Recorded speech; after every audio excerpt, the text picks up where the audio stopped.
David Boyle, and I'm quitting alcohol. I took my kid down to jiu-jitsu today to learn to fight with some of these other fucking dorks. And the kids that do get taken to martial arts when they're like 5-year-olds are dorks.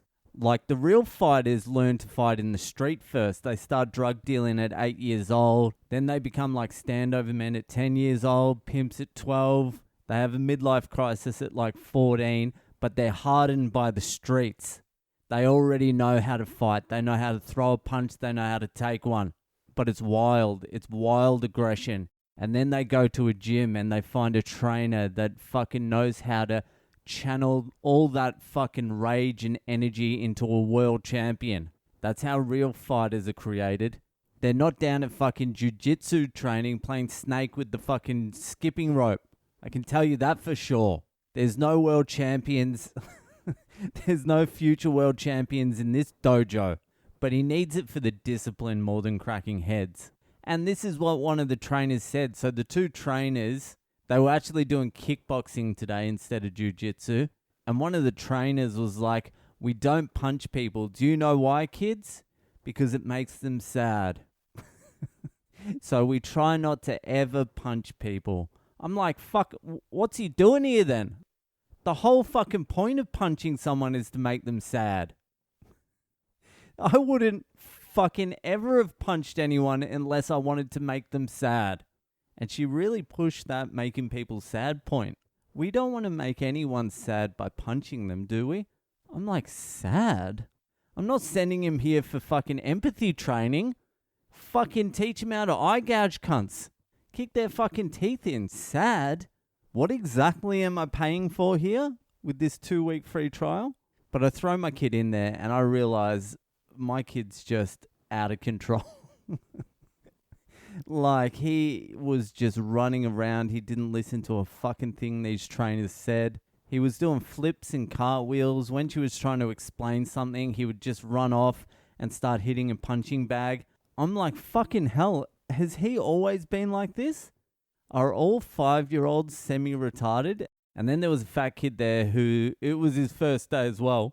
And he was just as, if not more retarded than my kid. And then there was like 2 other kids who must have been there for a little while. And they were like disciplined as fuck. They were listening to the teacher. They were following instructions. They were like doing those fucking bows and shit. I don't know whether it was because of the fucking martial arts training or because they're Asian. Just well-behaved Asian kids. My kid is like a half-half, just a fucking mongrel. And the other kid's name was Muhammad. So we can draw our own conclusions from that. But I was like, I'm not too sure if this is going to work because it was 2 chicks. And this is probably going to sound a little bit misogynistic because it is. But I was like, I would probably prefer him to be trained by a male. But even I thought that was a little bit misogynistic. I'm like, have a little bit more of an open mind, Boyle. The world's changed. These bitches are probably harder than you. Not probably, definitely. So about halfway into the training, my kid's just running around like an absolute fucking maniac. And he's not listening to anything these chicks are saying. And then one of them, like the main chick, she just snaps at my kid, gets him into line, gets him listening, and then he was pretty much good for the rest of the fucking time. He just needed someone to fucking scare him a little bit. And even I was a little bit scared. I was like, this chick could kick the fuck out of me. She wasn't like big either. She was probably a head smaller than me. She was probably maybe 15, 20 kilos lighter. But I swear to God, I was watching the way she moves, the way she was teaching. I was like, there is no way I would win a fight against this chick. I would get my ass handed to me. I wouldn't even know how to approach a fight with her. Do I just start swinging or do I stay on the outside and try and pick her off with my jab? Made me realize I need to do some training too. As soon as these festival runs finish, I'm back into training. When I say back, the last time I did jiu-jitsu was like 5 years ago. But I'm back. I want an extra stripe on that white belt. Anyway, it's Wednesday and I think we'll fucking do a little Boyle Breaks history this week. But we'll do it a little bit differently. Someone sent me an email maybe 2 months ago and asked Boyle, He wanted me to explain the rules of cricket to him. I forget where he's from, maybe the US or Canada or some bullshit. So seeing that Shane Warne, the king of cricket, passed away last week, and I've seen his dick recently, Warnie. About 5 listeners of this podcast sent me some photos that are apparently recent of Shane Warne in a foursome getting a blowjob. Now, I don't know when they were taken, but it's very clearly Shane Warne, and it's very clearly him getting his rod sucked, and it's very clearly 3 girls in the bedroom. Now, it's very uncomfortable looking at a dead man's rod and then sharing it with friends. I don't know what the ethical implications are on that one, but apparently this is the rumor, and I haven't looked into it at all or verified anything, but he was on a big boys fucking weekend in Thailand, or a big boys week, and he was fucking his brains out. He had the booster a couple of days before he got to Thailand. That's what I heard. That's the rumor. And then went out with a bang. Let's just put it that way.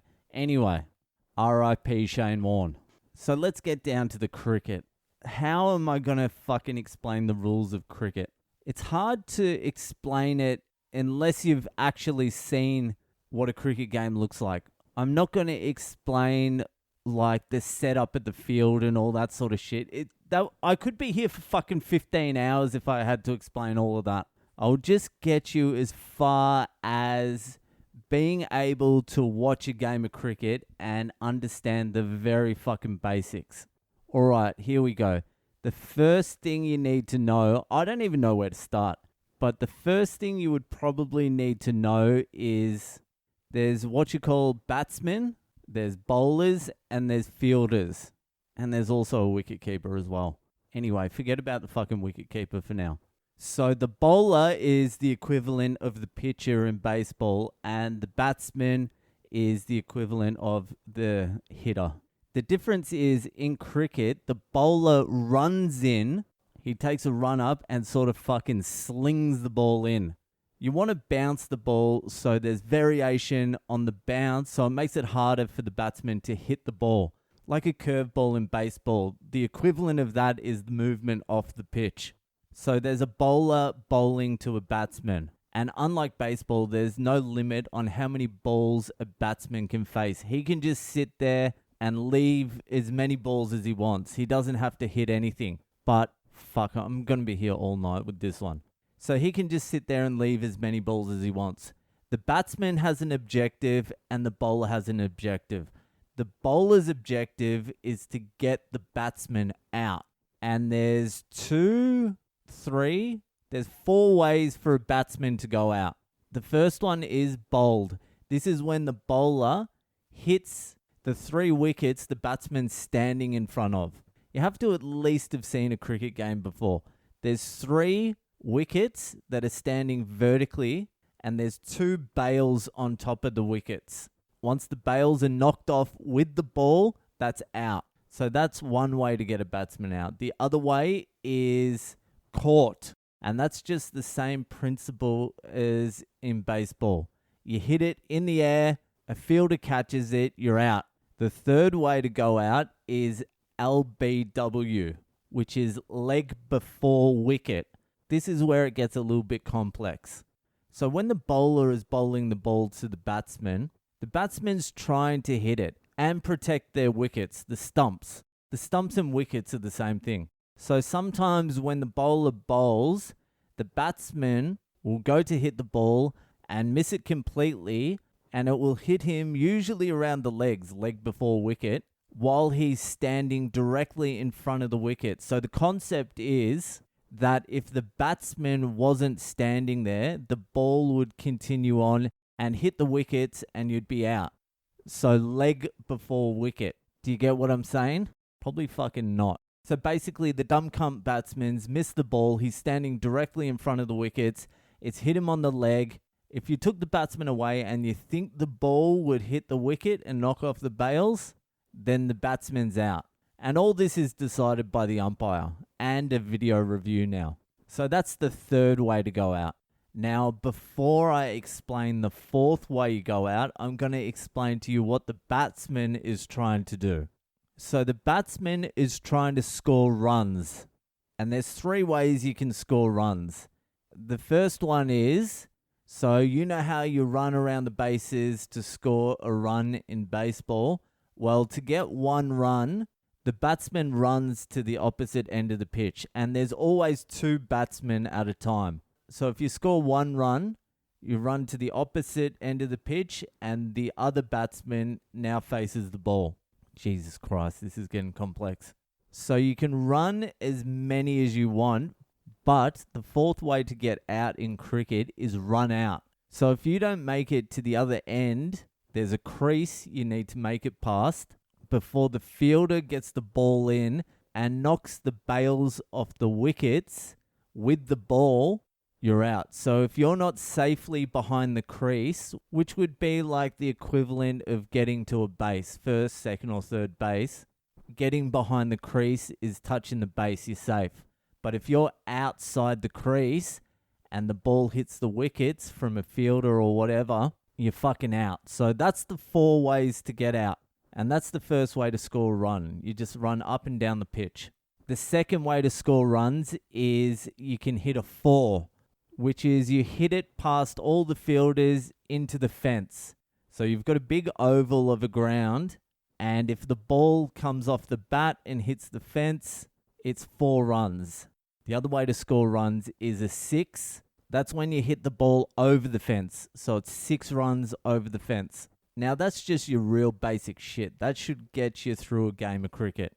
There's other details you'd need to know, but you can pick that sort of shit up along the way. Like the bowler bowls 6 balls, which is called an over. And once he's finished those 6 balls, it goes to another bowler. And they bowl 6 balls, and that's called an over. That's not even necessarily that important either. The rest of it is just shit you'll pick up, the little intricate details of any sport. You just pick up when you fucking watch a lot of it, which I've watched a lot of fucking cricket. So all you need to know is the batter is trying to score runs, and you know all the way he's trying to score the runs. The bowler is trying to get the batsman out, take a wicket, and you know the 4 ways to get the batsman out. And there's also fielders, so it's 11 people per side. And you need to... oh, fuck! There's more. And you need to take 10 wickets. Everyone in the side bats, but you need to take 10 wickets. So there's a batting side and a fielding side. So when the fielding side takes 10 wickets, they switch over. Jesus Christ, I've got to end it there. Otherwise, I'm going to be here all fucking day. Just watch a test match. It's 5 fucking days. If you haven't figured it out after 1 test match, forget about it. It's not for you. Anyway, that's it for me tonight. If you're enjoying the podcast, give it a share around, and I'll see you the fuck later.